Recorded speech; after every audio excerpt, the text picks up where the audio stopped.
Hey, what's up guys, it's Ben 10,000 Joe, your friendly neighborhood Yu-Gi-Oh! Superhero, and today guys, I'm going back to my roots. We're gonna get prehistoric in here.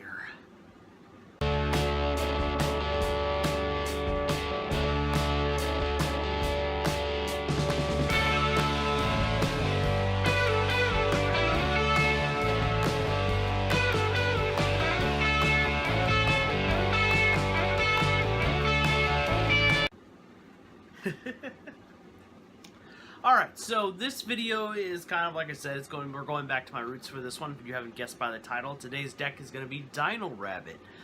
That's right, we're bringing it old school. We're going like 2012. Anyway, this deck is obviously going to be modernized. I'm going to go ahead and just let you guys know, yeah, there's no tour guide in this one. We're playing it. We're combining the old school Dino Rabbit deck with the current day Lost World Dinosaur deck, and we're just gonna interweave.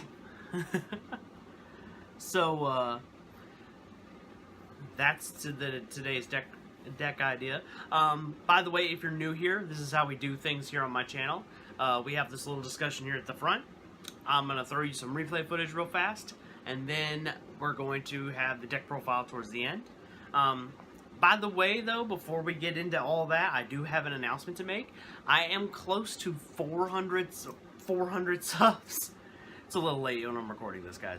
Forgive me. I want to do a live stream Q&A, so I want you guys, I'd imagine probably within the next couple weeks, we'll get close to that 400 subscriber mark. So if you guys want to help me out and share this video with your friends and show off the deck profile, but also help me get to the next 400 so we can do that live stream.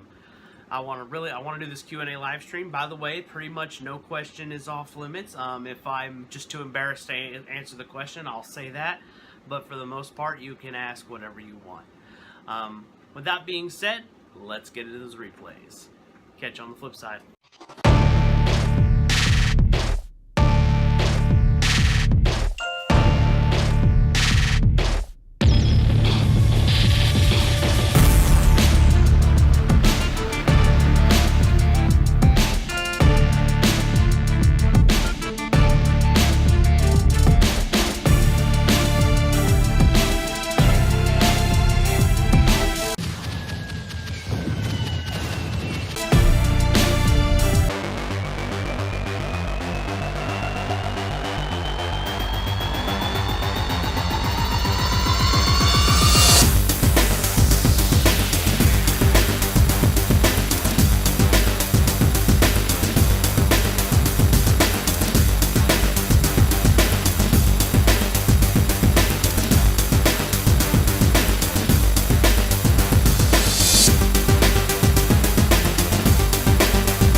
Alright, there you have it, guys. This is my Lost World Dino Rabbit deck. I don't know what else to call this. I mean, the idea was to modernize Dino Rabbit, and the best thing I could come up with was just to combine it with Lost World. So, yeah, here you go. We've got Megalomasher basically taking the caboozles out of the whole situation there. We cut down one Sabersaurus. Let's face it, Ultimate Conductor Tyrano is the epitome of boss. Giant Rex, it's a plus. Miscellaneous Eurosaurus, the hand trap for the deck. Solo Eating Oviraptor is our Stratos, and then of course we have our Rescue Rabbit, which you could think of this as our other starter card. So basically, the really fun idea with this deck is that you kind of have 6 starter cards. Like, well, actually, you have like 9 technically. Of course, you have Fossil Dig to get to your Oviraptor, which is a starter card.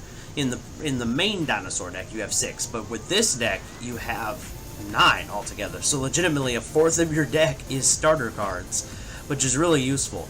And then if you don't open entirely all that optimally, let's say you open up with some vanillas, which that is going to happen with this deck, you're playing a lot of cards that kind of really protect these vanilla monsters. Like, for example, you have your Lost World plays, which are going to protect these guys, which allows you to kill your 2 baby dinosaurs, which will get you to your Oviraptor, which will get you to your boss monster, or a hand trap, whatever you need for this for the situation. And then, of course, you know, we have Dark Hole. This blows up baby dinosaurs, which is why we play it. You don't have to play this if you don't want to, but this is, like I said, this is kind of a fusion between Lost World and old school Dino Rabbit. So old school Dino Rabbit would play Dark Hole, so that's why it's in here. But you don't have to play it. It's mostly just for blowing up baby dinosaurs. Instead of effect veilers, obviously, and some of the like maxis and stuff like the old school hand traps, we got, you know, we modernized that with Miscellaneous and Ash Blossom. They did play Torrential back in the day. It just also happens to work well with us because we blow up baby dinosaurs with it if we have to. And also we have Survival's End, which is really dumb because this allows us to go plus really easily, especially if we don't open all that optimally with our normal dinosaurs, which, like I said, does happen. We can either protect them and blow up the baby dinosaurs, or we can blow up the normal monsters and trade them in for baby dinosaurs, and then pop stuff on the opponent's side of the field, and then trade our baby dinosaurs in from there to get like the Oviraptor to get to our boss monster.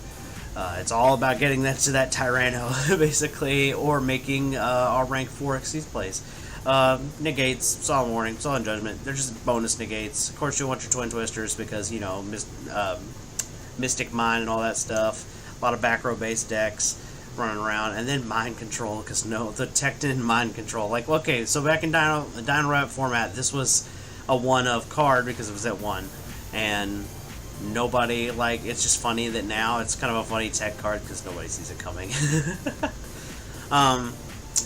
Utopia package, we're running stuff over. Logia, negate. Ragnar Zero, it's a pop and draw, which is pretty useful.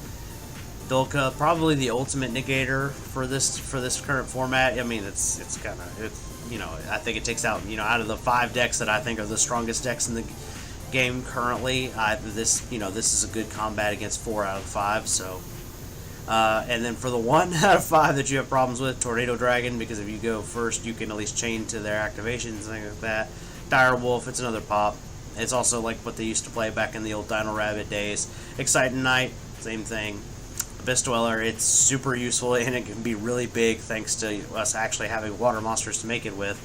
The Link monsters, actually, funny enough, the ones that see the most play are Link Spider and Mrs. Radiant and Pentastag, and the rest you don't really see, but, you know, you could make them.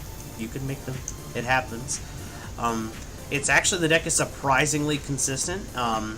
I was a little shocked by that. I mean, there are some cards in this deck that I think you probably would be better off playing, like, and this is like basically, I built this based on what I own, so, you know, like most of my decks that are on here, like, if I, you know, and I'll let you guys know when I'm playing a deck that I own, but, like, you know, I built it that way. But if realistically, if you're trying to build this even better, you probably would play, like, Strikes over Solemn Judgment and Warning, you know, because, yeah.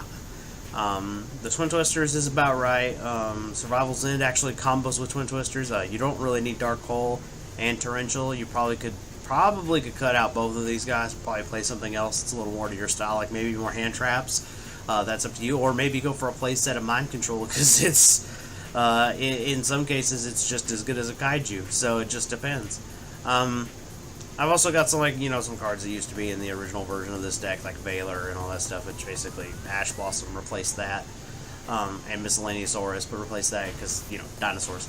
But this was one of my little fun decks. This isn't one of the versions that I'm playing currently, but this was still fun and easy to pilot. And if you're looking for, like, this one's probably the most cheap budget S version. Like, legitimately, the cards you need Out of the extra deck, the most are probably going to be, like, you're going to need Lagia and Dolka, which they're probably the most expensive cards, but the rest of it is like stupid cheap, especially if you bought the structure deck. So yeah, none of these cards are like horribly expensive. So there you go, guys. If you liked this video, make sure you hit that thumbs up button. I'm still in a race with Yusei YGO Pro to 500 subscribers. If you guys want me to accelerate past him, make sure you hit that sub button. And give this video a thumbs up. It helps me out a lot. And by the way, I'm going to reiterate this. We are close to 400 subs. And I'm going to do a Q&A for that. So if you guys are interested in that, you know, I want to do a Q&A live stream. If you guys want that, you know, make sure you hit that sub button. And have some questions ready. Pretty much nothing is off limits. You can ask me anything, whether it's Yu-Gi-Oh related or not. Anything under the sun. If I know the answer, I'll most likely tell you. Yeah, I think that's all I got for you guys. So, I'm Ben10,000 YGO. I'm your friendly neighborhood Yu-Gi-Oh superhero, and if you can't tell, I'm exhausted. So I'm gonna go catch a nap. Peace, guys.